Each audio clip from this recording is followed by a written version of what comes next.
You know that feeling when you see a work of art and you just instantly know who made it? You don't even have to check the name, you just know. Well, when that happens, it's not just talent. That's a signature style. And if you've ever felt like your work is all over the place and like people just aren't recognizing your pieces immediately, then this is probably what's missing. As an artist, this is undoubtedly one of the most important parts of our journey. So in this video, I'll be breaking down what a signature style is and some different ways to cultivate your style. Hi, my name is Sterling and I'm the artist here behind Cactus Lady Creation. And here on this channel, I share about my journey of running my small art business as well as my research. So if you're interested in that, definitely make sure to subscribe and join up with me each week. Creating your signature style ultimately takes time and dedication to your craft. It's about coming up with a combination of identifiable features in your work that makes it unmistakably yours. And this shows up in your color combinations, your materials that you use, your inspiration, and the story behind your work, as well as how you tell that story. It's in the dozens of small choices that you make over and over again until that consistency becomes a visual language that creates the world behind your work. That emotional consistency will make people begin to remember you because they remember ultimately how it makes them feel. And I think where a lot of people can go wrong with this is they try to pick a style like it's a label. Like, I want my brand to be minimal, or I want it to feel vintage. And then they try to fit everything and force everything into that box. But when we do that, things can start to have this artificial feeling to it or feel a bit scattered. But instead of trying to force things to fit, strong signature styles really come from noticing what you ultimately are naturally gravitating toward and then choosing to repeat and refine that. So instead of asking what style should you choose, you should ask yourself what vibe already feels natural to you, or what colors do you gravitate toward, or what textures or materials do you reach for time and time again without thinking. It's also good to note that this comes from a lot of experimenting with your craft to get to this point. I wanted to share the sponsor of this video, which is Shop LC, and it's a great place to find jewelry, homewares, and more at great prices. I've been loving my jewelry pieces that I've gotten from them recently. I've been loving styling them with my crochet wearables. I've got some nice statement pieces here, as well as some nice everyday pieces that I can put with my outfits. And I also received a really nice tote that I like to store my yarn in. And what I love about them is that every purchase that you make actually helps to feed a hungry child through their Purchase Feeds program. So it's a win-win. You get to treat yourself or buy a gift for a loved one and also help someone in need. So go ahead and check out their website in the link below and treat yourself or someone that you love, whether it's a cute bracelet or a statement ring or a new gadget for your home. Shop LC really has something for everyone over there. So you can go ahead and use my code SAVE26 to save 25% off your order and support this channel as well as the Purchase Feeds initiative. And thank you, Shop LC, for sponsoring this video. So now let's discuss some of the difficulties that you can face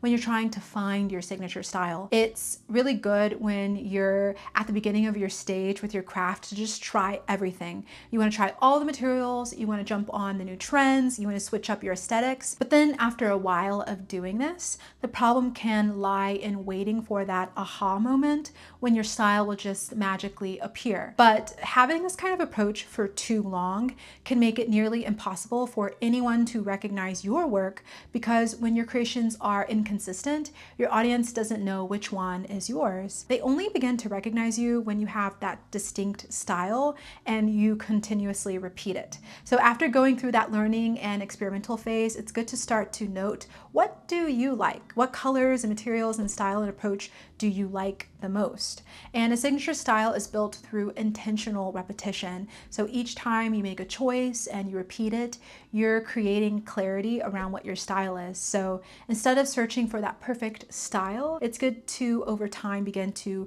actually continuously align with the choices that you naturally gravitate to, and then just repeat those over and over again. So your signature style is built through patterns. Having consistency to repeat certain patterns is what really defines your style. In design and cognitive research, repetition is one of the main ways a style forms. And when you repeat certain choices like colors, shapes, or processes that you use over and over again, those repeated features become recognizable and define your style. And our brains are literally naturally wired to notice these patterns. Repetition in art is what helps people to perceive structure, rhythm, and meaning, which is what makes certain work feel cohesive and recognizable. So instead of trying to define your style from scratch, it's good to look back for a second. Think about the most recent 10 pieces that you've created. What keeps showing up? Maybe you reach for that same color palette, or maybe you use similar textures or go to a certain mood that comes through every time. That is where your style is waiting to be revealed. When you really hone in on that repetition that's already being revealed in your work, then you can continue to push it forward a bit and then refine it and repeat that over and over again until your work feels cohesive and intentional. All right, so let's say that you've analyzed the patterns right there already in your work. Now let's walk through a step-by-step way to really hone in on what your signature style is. I know I really love having that step approach because I'm a Virgo. So step one is to audit your work. Like we discussed a bit earlier, you can go back through your most recent work and look at what is repeating itself. Look at the colors that you use, look at the shapes or motifs that you use over and over again. Then step two is to choose 2 to 3 core elements. Pick a few anchors that are undoubtedly you. Maybe that's a specific color family you always go for, or a specific approach that you love to take, or a combo of the textures and materials that you love to work with. So now that you know what the core elements are, step 3 is to repeat this with intention. So this doesn't mean making the same thing over and over again, but to create variations that feel connected so that you're working with a consistent identity, but also exploring it in different ways. And step 4 is to refine, refine, refine. So now that you really have repeated your style and you have it down to a T, you want to begin to push it even further and experiment within that framework that you've already built. And this will lead to your style maturing and blossoming to its highest potential over time. So you don't just simply find your signature style by searching for it, but you begin to develop it over time by paying attention to what you already love to do and then repeating that intentionally. Well, I hope you enjoyed this video, and if you did, please give it a like and also let me know in the comments below, how have you developed your signature style?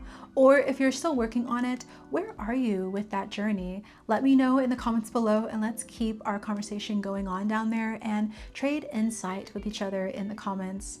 Well, thank you for watching, and I hope you'll join me in the next one.